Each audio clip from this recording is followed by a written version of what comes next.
I'd like to welcome you to our second technical session for the virtual small satellite conference this year. We've got about 160 participants online right now. We're going to wait a minute or two because it takes a little bit for everyone to connect up and begin to receive the feed. We've moved up to about 170 at this point. And then we will kick off our meeting here. So once again, I'd like to thank you for showing up for the second technical session for the virtual small satellite conference. This is the session, the year in review. And I'm your MC, Charles Swenson here at Utah State University. And our moderator for this session is Rex Ridenour, which from Ecliptic, which many of you know. Rex has worked his entire 42-year career in the space industry, including 35 years addressing missions involving small satellites, microsats, and CubeSats. For the first 20 years, he was a spacecraft systems engineer, a mission engineer, and mission planner on projects such as early shuttle launch satellites, the Hubble Space Telescope, and the Voyager 2 Neptune encounter. And for the past 22 years, he has been a new space entrepreneur and executive at Space Dev, Blastoff Corporation, and Ecliptic Enterprises Corporation.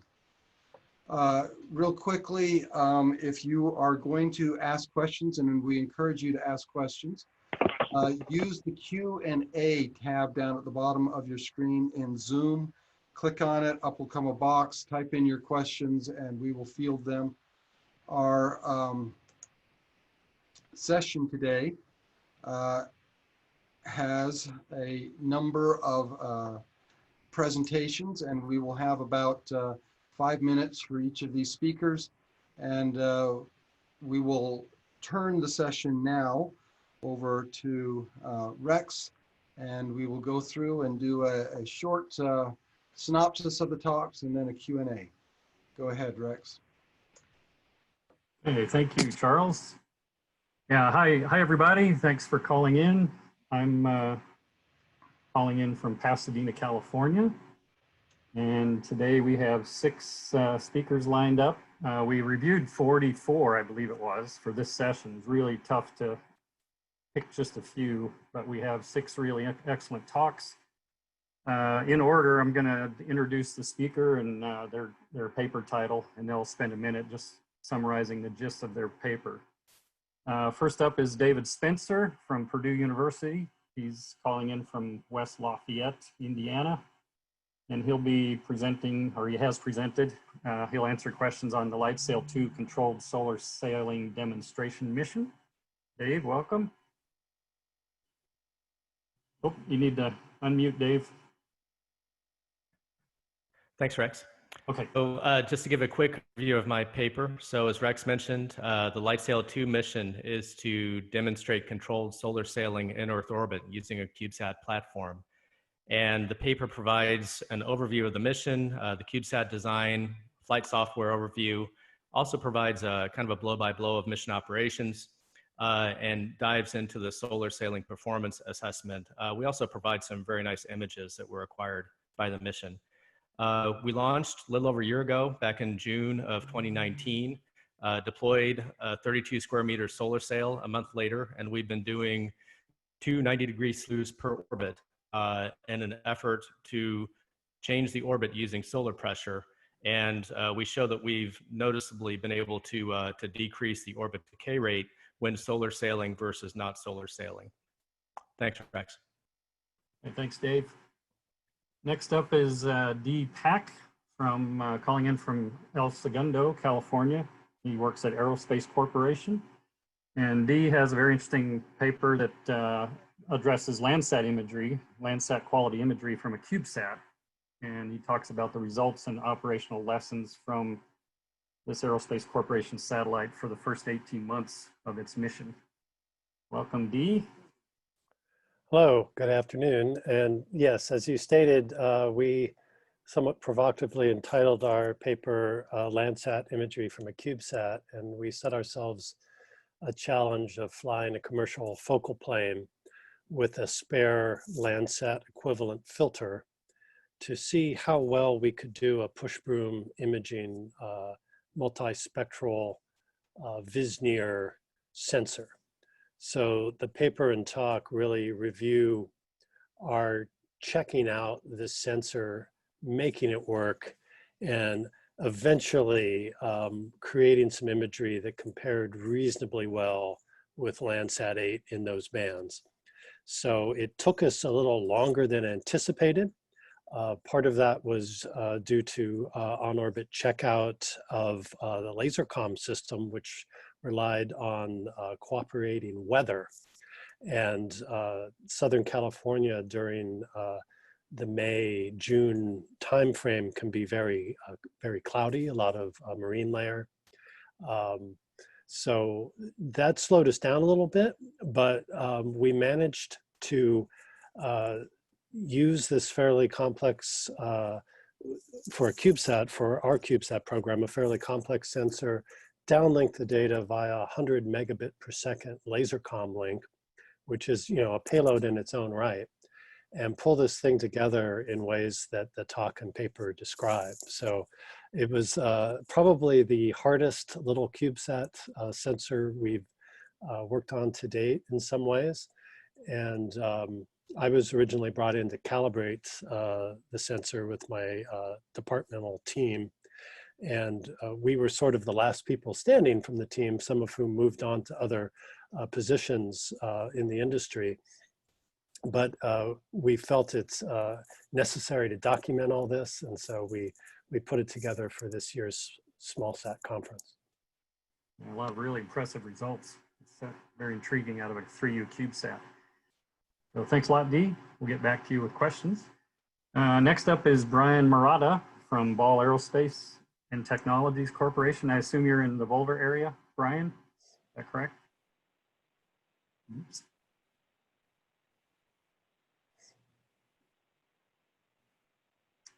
We're having trouble with the audio.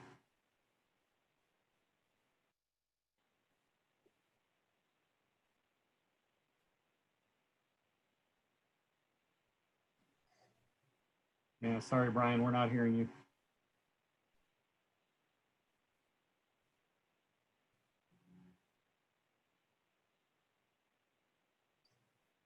I'll tell you what, Brian, hopefully we'll come back with audio, but he had a paper on on-orbit performance of the BCP 100 propellant infusion, green propellant infusion mission to check out a new green propellant system for SmallSats. Can you hear me now? There we go. So there we welcome. go. Welcome, Brian. Sorry about that. You're in the Boulder area, Colorado? Yes. Yep. Okay. I'm in Boulder. Okay, welcome. Thank you. Yeah, my paper was about the green propellant infusion mission, as you said. BCP 100 is basically an ESPA class spacecraft. So it's we launched at 157 kilograms with propellant there. So certainly at the higher end of what might be considered a small sat. We launched last June aboard a Falcon Heavy. I think it was the third Falcon Heavy launch. And ever since then, we've been demonstrating this new green propellant system and have performed a wide range of operations, various types of thruster operations, delta Vs, holding attitude with thrusters, managing momentum, reaction wheel momentum, all kinds of thruster-based operations, demonstrating the capabilities of this green fuel. And we're getting ready to, we're actually kind of in the final phases of the mission now, and we'll be performing a series of deorbit burns here coming up in the next few weeks and plan to wrap the mission up. But it's been a very successful small mission for us. Great, thank you. And in the list of papers I'm looking at, it says BCP 100, but I think you just said BCT, Blue Canyon Technologies? No, BCP. It's, yeah, ball configurable platform is what okay, got it. P. Yep. All right. I thought you said BCT just now, okay. No, and I've got a lot of friends at BCT because a lot of them are from Ball, so I don't want to say anything bad about them. So yeah, we don't want to get confused. Acronym confusion, never heard of that. Okay, thanks, Brian. We'll get back to you with questions. Next up is Lee Jasper from Space Dynamics Lab, actually, not in Logan, Utah, but in Albuquerque, New Mexico, next to AFRL. Welcome, Lee. He's going to be addressing experience from a mission called Very Low Frequency Propagation Mapper, or VPM, and the experience and results from the systems engineering cycle for this small satellite, which was done fairly quickly, as I recall hearing. So, welcome, Lee. Yeah. So Albuquerque. Yep, from Albuquerque. So yeah, it's a 6U, so definitely on the smaller end, but a CubeSat, and it's actually a science mission collecting tandem data with another AFRL mission called DSX. So we're actively producing science information now.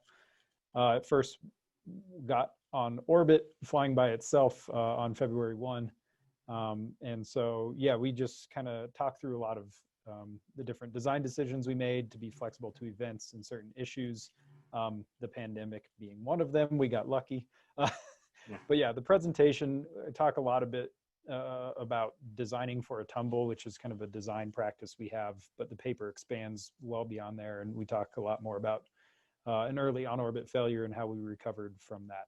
So yeah. All right, thank you very much, Lee. Okay, next up is Dawn Mesner from Applied Physics Lab. She's calling in from Laurel, Maryland, or thereabouts. And Johns Hopkins in the background there. And Dawn will answer questions related to her presentation on CAT differential drag implementation and lessons learned. Welcome, Dawn. Hi. So the CAT spacecraft, which are the CubeSat Signal Preprocessor Assessment and Test spacecraft, were launched back in 2019, and they deployed from the ISS in late January, and they've been operating ever since. We're currently operating in an extended mission right now. And for that whole time, they've been successfully using differential drag to maintain a 10 to 100 kilometer in-track distance between them. And the paper discusses how we initially implemented the drag algorithms, and then the on-orbit results we got, lessons learned from that, and how we made improvements as a result of those lessons learned. Okay, very good. Thank you very much. We'll get back to you with some questions later. Last paper up here is, last presenter is Matthew Navarro, also from AFRL, actually Aerospace Corporation, near AFRL. Or sorry, you're in El Segundo. Is that right, Matthew? Correct, yeah. Okay, sorry about that. Yeah, so Aerospace Corporation, El Segundo. He has an interesting presentation he made on building satellites in 18 months, lessons learned from the Rogue CubeSats. Very quick so project. A little correction there. I'm actually a government civilian employee with the Space and Missile Systems Center based out of El Segundo. And so, okay, got it. Yeah. And we recently went over, at my base, we went through a restructure, which kind of was meant to push a lot of the agility of our mission capabilities. And so the Rogue Alpha Beta CubeSats was really a perfect example of how we tried pushing the boundaries of our previous culture of having one-off designs. And so the paper talks a lot about our lessons learned, but also some of the stuff that we hope to kind of get out of the CubeSats. And so it definitely is a really good learning experience, and very insightful in terms of what we look to see coming from going forward. Okay, very good. Thanks a lot, Matthew. Sorry about the mix-up on your affiliation there. No worries. Okay, so those are our presenters. If we cycle back, we did get a couple of questions before this session started from folks that had seen the videos over the weekend. And the first one came in for Dave Spencer. And this comes in from Audrey Robinson, from apparently Robinson Surig, I should say, hyphenated last name, from a firm or a lab called Evolio Technologies, GmbH, looks like Germany. But Dave, she's just asking, what was the material used for the solar sail on LightSail 2?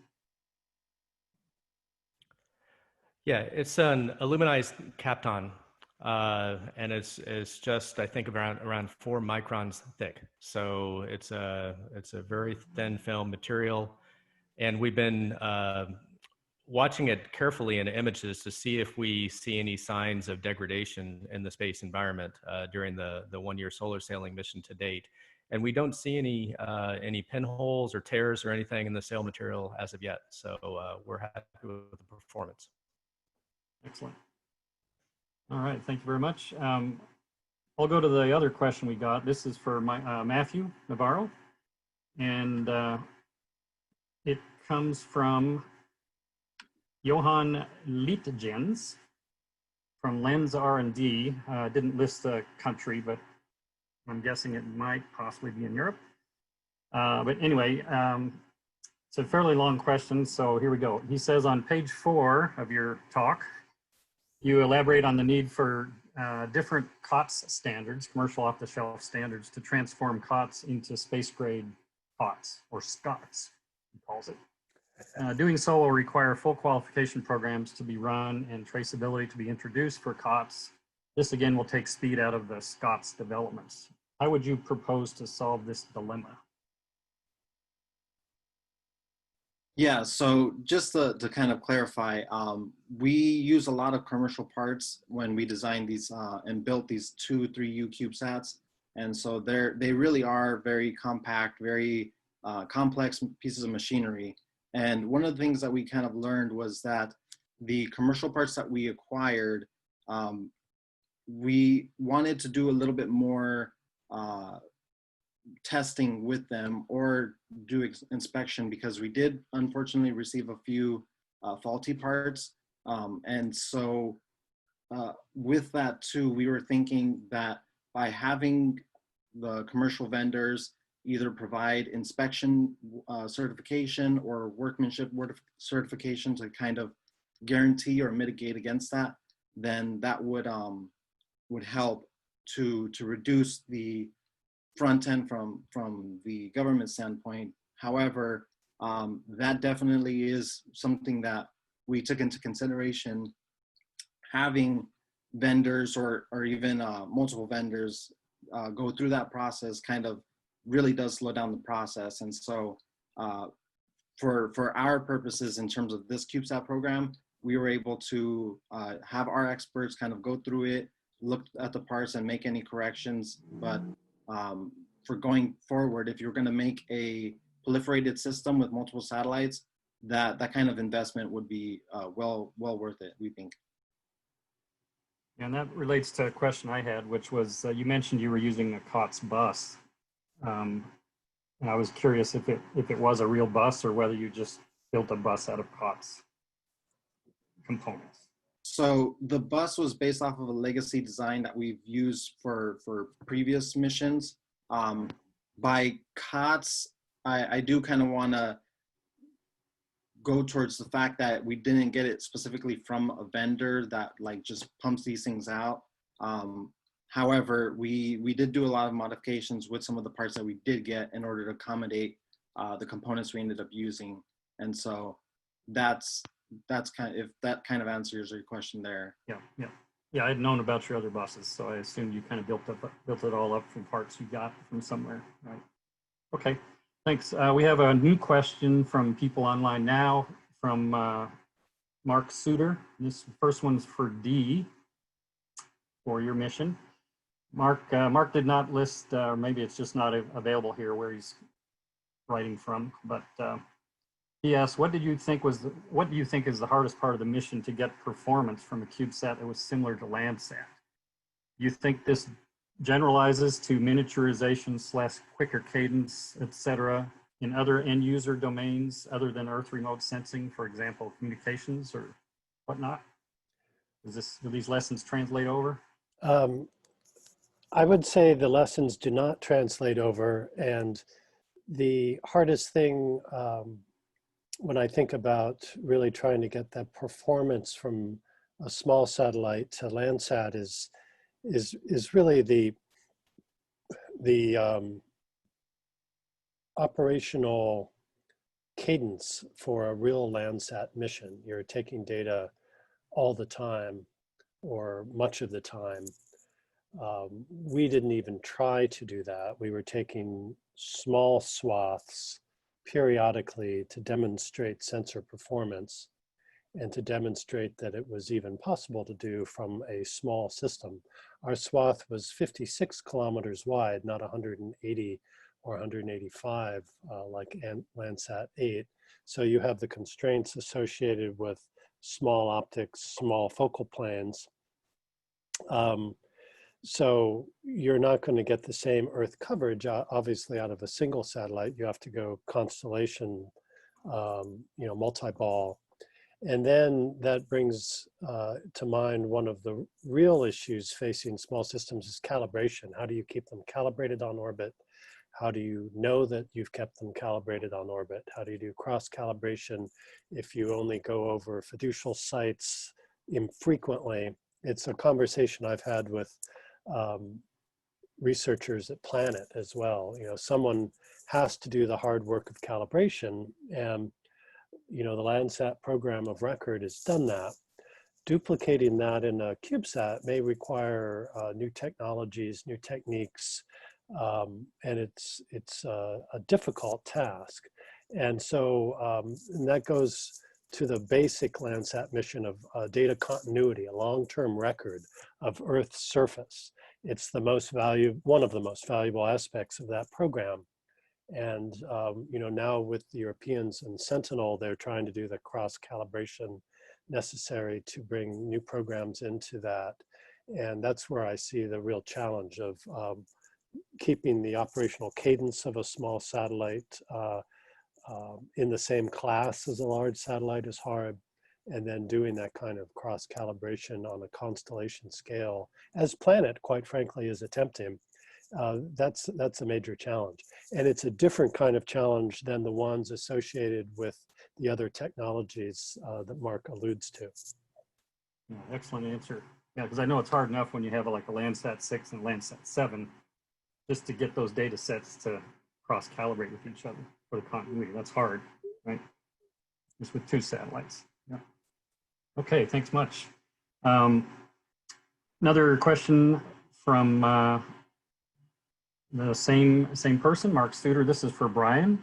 What will it take to get the GPIM green propellant more widely used in the mainstream?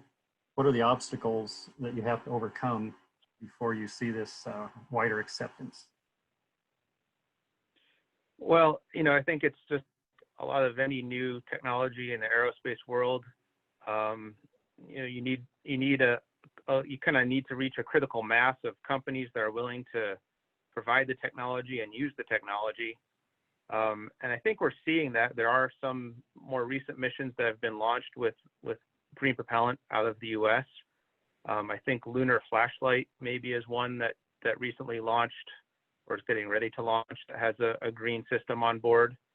And so, it's just, I think it's mostly that historical inertia that we always have to overcome whenever the industry is presented with a new technology. But the green technology offers, the big benefit of not being hazardous compared to hydrazine. And I think that could be a very, attractive option, especially for smaller satellites, where they're done by smaller companies that might not have all the capabilities of handling hydrazine and want to deal with that. So I think we're getting there. It could take some more time and might require a few more missions to really push us over the hump. There's quite a few that have been launched or are being launched soon. So we'll get the data set soon. Hey, thank you. Yep. Let's see.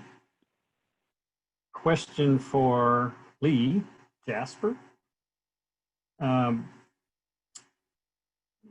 And oh, let me just mention the guy, Mark Suter, he sent a text a little bit later. He's from TMC Technologies in the United States. So thanks, Mark, for clarifying. For Lee, you mentioned that this development for this project, the VPM mission, was a fairly short fuse. How long was it between the time, you sort of got the authority to go before you were launch ready? As with many missions, they maybe live and die multiple times. But yes, the one that actually ended up flying. I think, let's see here, that was probably, let's see here, right at the beginning of 2018, I think, maybe mid. So we basically had the thing designed, developed, and delivered in about around 18 months. Okay. And yeah, so fairly traditional, I'd say, for this, but pretty quick still for.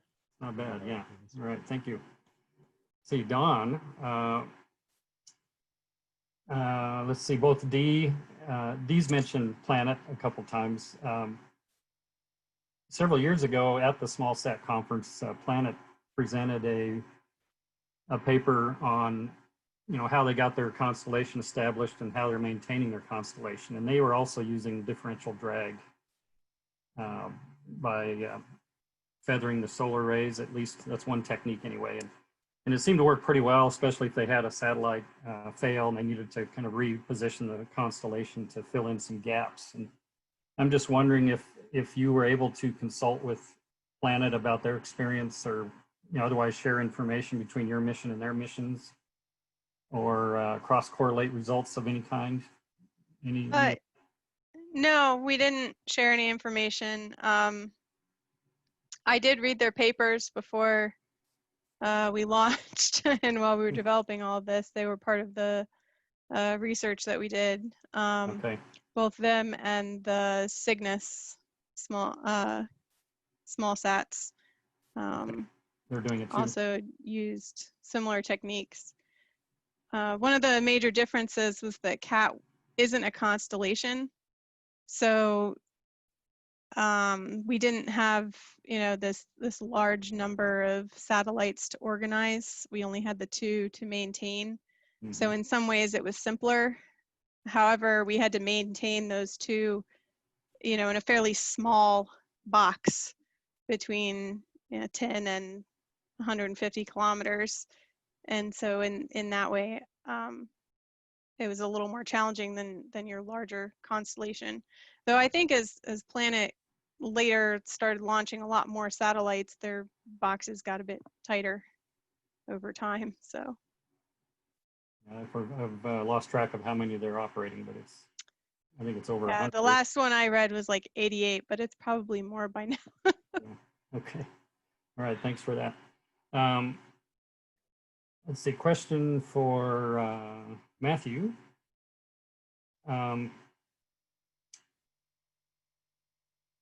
You had an optical comm link on your Rogue CubeSats as well. Is that correct? Yes, that's correct. Okay. And can you elaborate at all on your experience using that? I know Dee said they had a lot of problems with the weather and not getting data down just because of the weather, if nothing else. And how about your project? What are you learning from the optical comm side? Yeah, so for our lasers so far, we have done space alignment and we're trying to establish that ground connection. The big issue really is the fact that the El Segundo area is known for its kind of cloudy and overcast weather. And then in addition to that too, we're not able to do downlinks during the daytime, but the benefit of having the laser greatly increases our download capability compared to the RF. We actually have both. We have RF and laser terminals on there. So we are still getting data down via the RF link, but the laser link would be very promising in terms of getting a lot more data down. Like a factor of 10 at least, isn't it, or more compared to RF? Yeah, so typically, yes.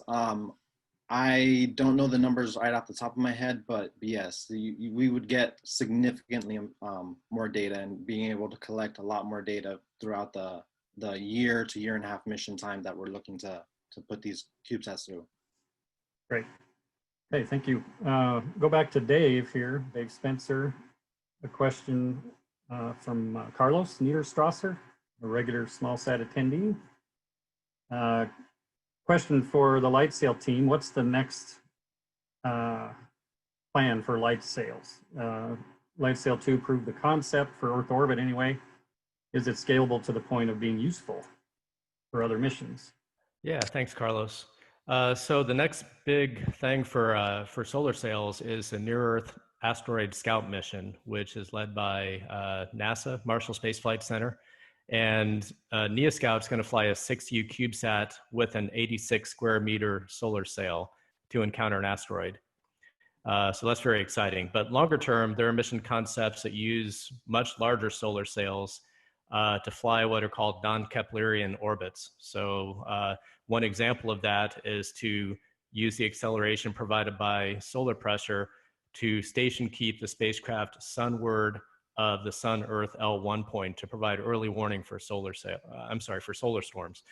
And there's actually a mission that's a finalist for NASA heliophysics technology demonstration mission opportunity that would fly a 1,200 square meter solar sail for that sort of application. So we're certainly hopeful that the light sail will be one small step along the way of flying these major science and infrastructure missions using solar sails. Thanks. Great. Okay, let's see. Lee Jasper, I had a question for you. Back in the early 90s, when the small satellite revolution sort of really started kicking in, there was another AFRL funded spacecraft series called MISTY, which is an acronym for Miniature Seeker Technology Integration Satellite. And the first one, MISTY 1, was a real kludged together spacecraft almost from spare parts, you know, a lot of COTS kind of stuff. And I was at JPL at the time. The project manager was at JPL. And one of his lessons learned from sort of a systems point of view was that he concluded that if you're going to build satellites using COTS parts, it should be all COTS, you know, right out of off the shelf, and don't change them. Or it should be all custom, but don't mix the two, because it just becomes a nightmare trying to adapt the COTS, so-called, to this custom stuff. You need all these adapters and things. And even in your talk, you mentioned you had custom interface boards to talk from one side to the other. So could you elaborate on what you're learning from that whole experience about mixing COTS with custom? Yeah, so I mean, we probably, all of us on the call and many in the audience, right, do this already. It seems very much like they're electrical and data interfaces, right, if you will. There's still a need for some level of integration. If you're an integrator, and that's a lot of what our group does here at the SmallSat portfolio, we just sort of need to absorb some of those mismatches between various interfaces. So that's just kind of a known work item, but it does seem to work fairly well, I think. And we make this point in the paper as well, but probably one of the most important items to hold on to is the flight software, right? Because that's really functionality wise, as well as absorbing most of the mismatches. A lot of that comes in for, if you can write your own flight software, you can do a heck of a lot more and get rid of some of these challenges, right, that you're talking about. So that's for sure our experience. But it's totally doable to have custom and COTS stuff together. Yeah, it takes a little more systems engineering and design work, right? Okay, and test thanks. time, good test time. And you know, and we all know about SpaceX. They're turning rockets into software platforms, and same with Tesla. They're turning cars into software platforms. So you can make it happen. It really is flexible. Let's see. I got a question for Dave Spencer from Pat Patterson. You all know Pat from SmallSat fame. He's asking if you could talk through, Dave, what the process was for determining what the material to be used for the solar sail was. You know, what was that process? Sure. Well, the light sail material selection goes back over 10 years, and that actually predates my involvement in the light sail program. Stellar Exploration built both of the light sail spacecraft and selected that material a long time ago. I'll just speak in general, though. You know, we use aluminized mylar on light sail 1. Other spacecraft have used aluminized Kapton. There's also a material called CP1, which is a brand name, and that can be aluminized and also has can be flown uncoated as well. And a big consideration there is basically the robustness of the material to the space environment. In Earth orbit, atomic oxygen can degrade the material over time, and so that's one of the reasons why we're keeping a close eye on that in light sail. Radiation effects can have an effect over time as well. So those are some of the considerations.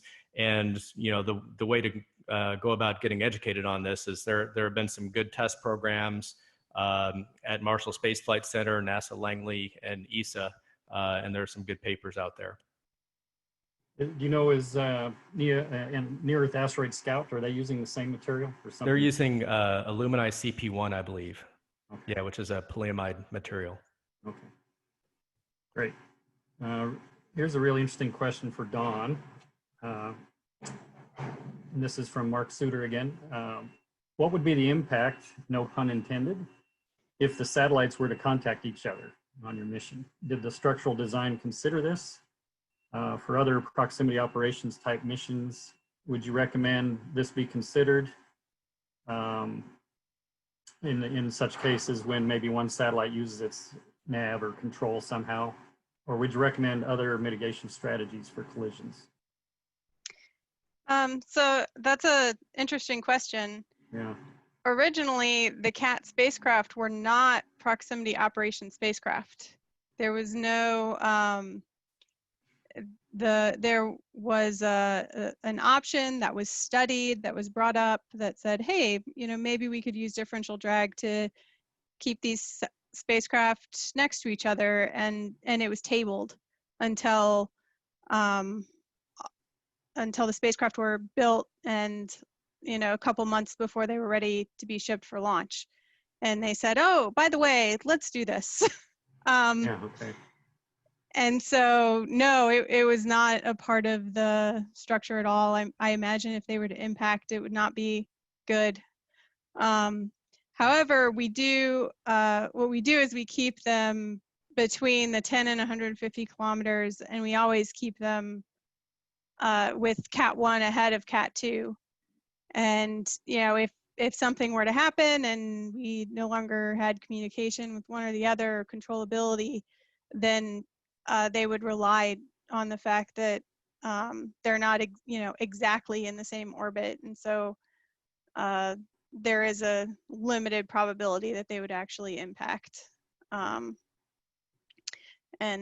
that would be the result. I think with this class of mission, it's very hard to do any major mitigation strategies or structural requirements that account for collisions and keep it in the cost that you need to keep it in. Yeah, I remember this issue coming up after Columbia, the shuttle Columbia broke up in 2003. There were all sorts of ideas around for how to improve the imaging of the shuttle once they got into orbit. And some of the common ideas were dump a small satellite overboard and let it maneuver around the shuttle and look at all the tiles up close and all that. But none of those really got implemented because of that collision concern, because to make it absolutely positively sure it won't collide with the shuttle was ballooning the cost way up and the complexity. So that's an issue. All right, let's see. Question for Matthew from Andy McKenna at Naval Research Lab. And he asks, Matthew, how do you suggest balancing the low-cost appeal of CubeSats with the desire for reliability?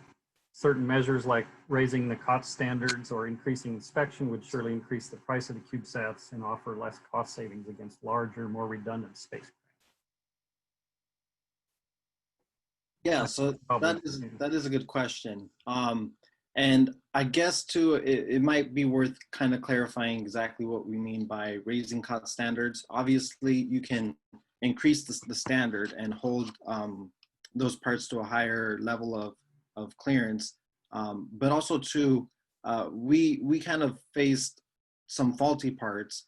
And so not necessarily asking the commercial vendor to provide a higher standard for that specific component, but kind of too just trying to mitigate the use of those faulty parts or the way those kind of parts kind of come out.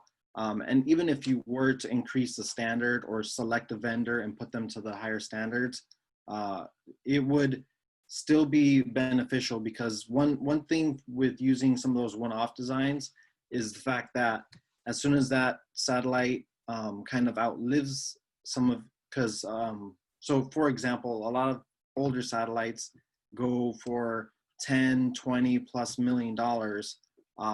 And then after 10, 15 years, those satellites kind of become obsolete. The benefit of having smaller CubeSats or even just low size satellites, you can have multiple of them and be able to iterate on those satellites far more frequently and kind of replace those parts as they come up.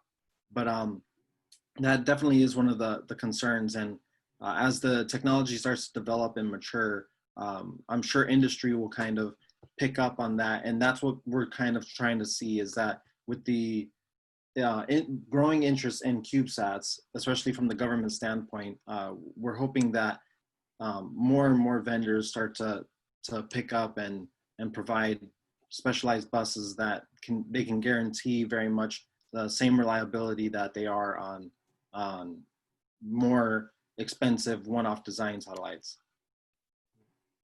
And one issue that most of us have run into with using COTS parts is you can pick a part, you can go through a bunch of testing and you really like the part when you're all done, but then when you try to order more, that's already obsolete and they've got the next generation part now. So you kind of wonder whether that's going to be as good as the one you just tested or whether you got to start all over again. And it's an endless cycle because the technology is going so fast. Yeah, definitely. We deal with that all the time. Okay, let's go back to Brian. Question coming in from Paul Ruud. I'll pronounce it R-U-U-D. No affiliation given, but he's saying, in hindsight, which parts of the pre-flight green propellant system qualification testing were important for the successful operation of the system? Were there any surprising differences between pre and post-mission results? I think that we've gotten actually very good correlation to some of the ground test data that was taken by Aerojet Rocketdyne, who is one of our partners in the mission. They developed the propulsion system, and they did a lot of ATP level testing of what the expected performance was for the thrusters, looking at the IBIT for each thruster, which IBIT is just the measurement of the force over a given amount of time. And so taking those baseline IBIT measurements from that Aerojet Rocketdyne performed, we've developed a series of on-orbit tests, which I talk about in my paper, where we repeat that IBIT measurement.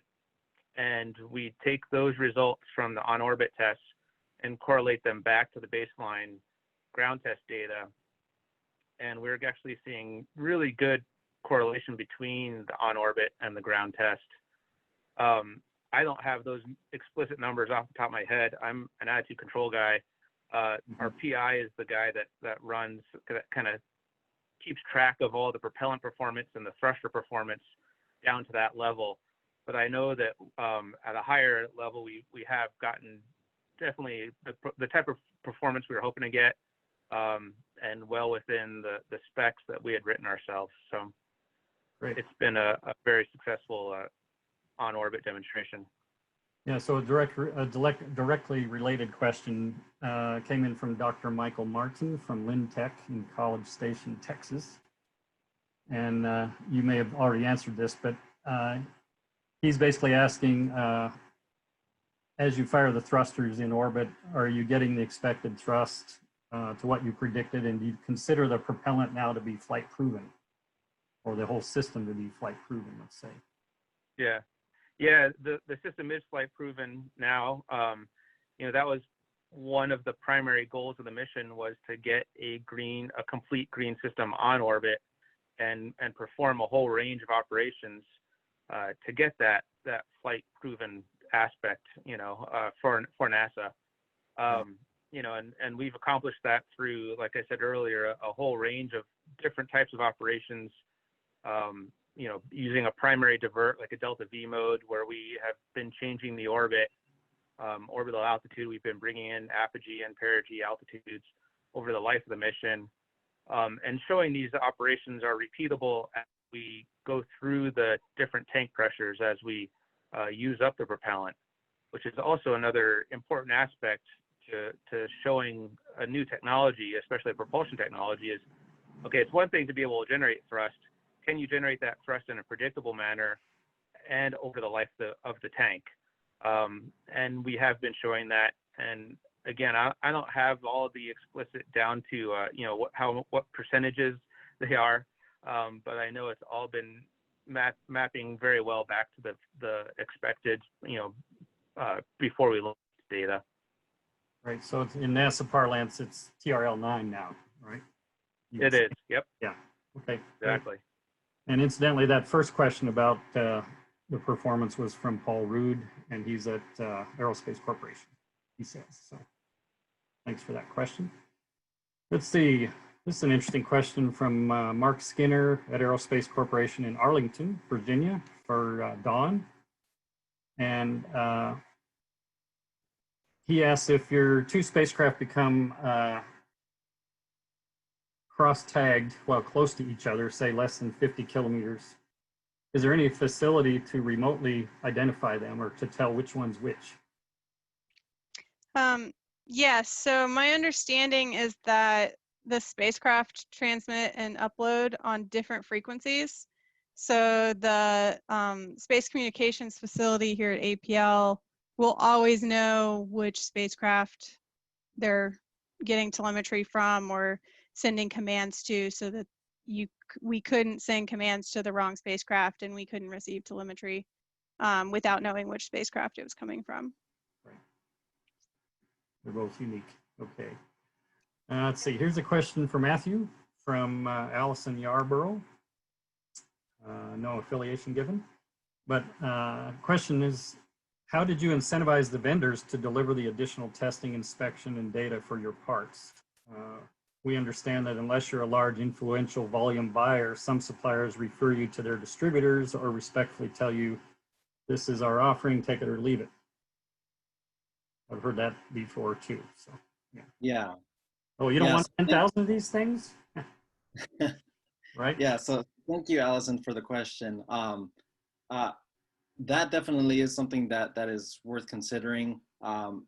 Coming from the government standpoint, obviously, if you're going with the vendor, it would be pretty incentivizing to think that if they're ordering parts, they might want to order more, and so you kind of accommodate to the needs. But just to be clear, for this program, we didn't have them increase their standards, and we actually did a lot of the repairs ourselves in-house.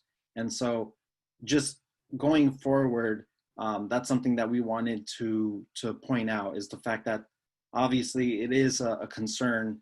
You get inherent risk by using commercial parts, but and then two, that's kind of the point of having CubeSats and having these kind of prototypes.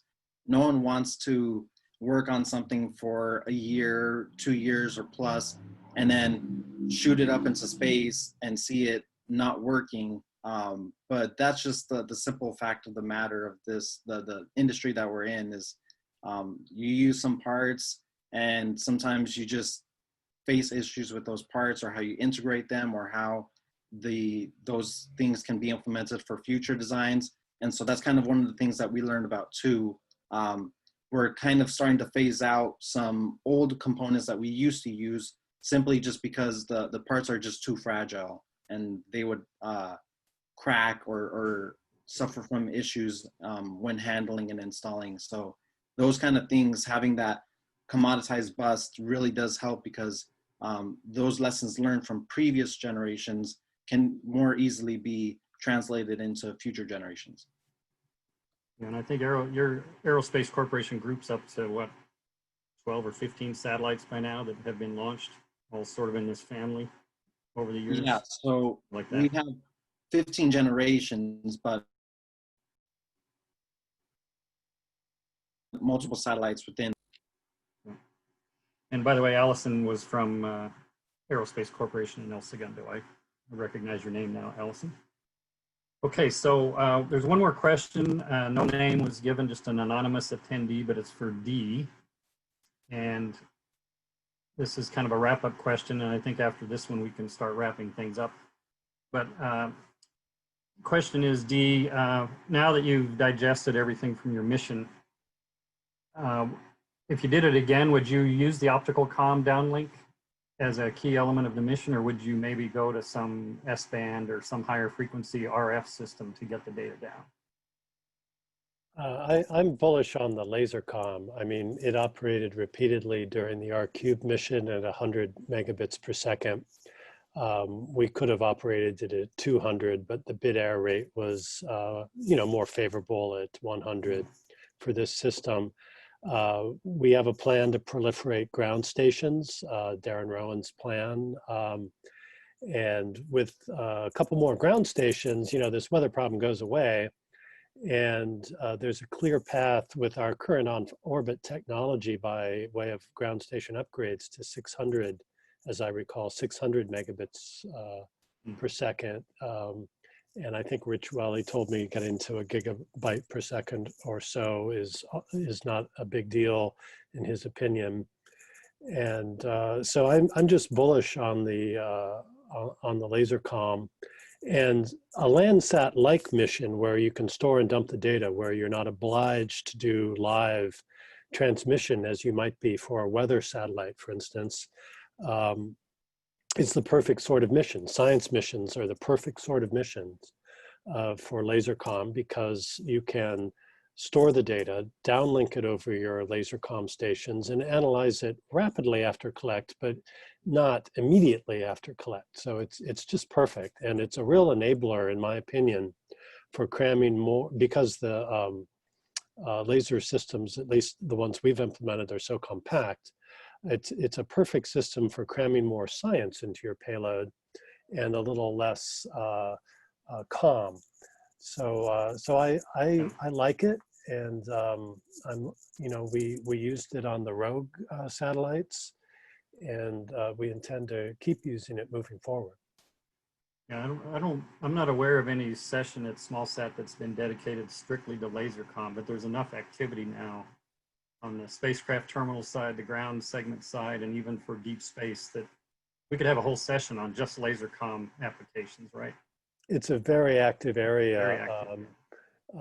And I rely on the guys who've made it work for us here at Aerospace, and they're continuing to do a lot of activity.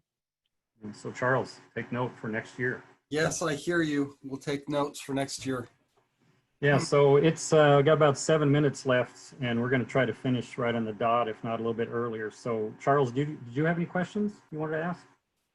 I had one question that I'd like to ask, I guess, David, on the light sail. How did you implement the momentum dumping for that kind of system that you flow, and what would the extrapolation be for something going out, away from the Earth? Yeah, Charles. So momentum management has really been our biggest challenge on LightSail 2.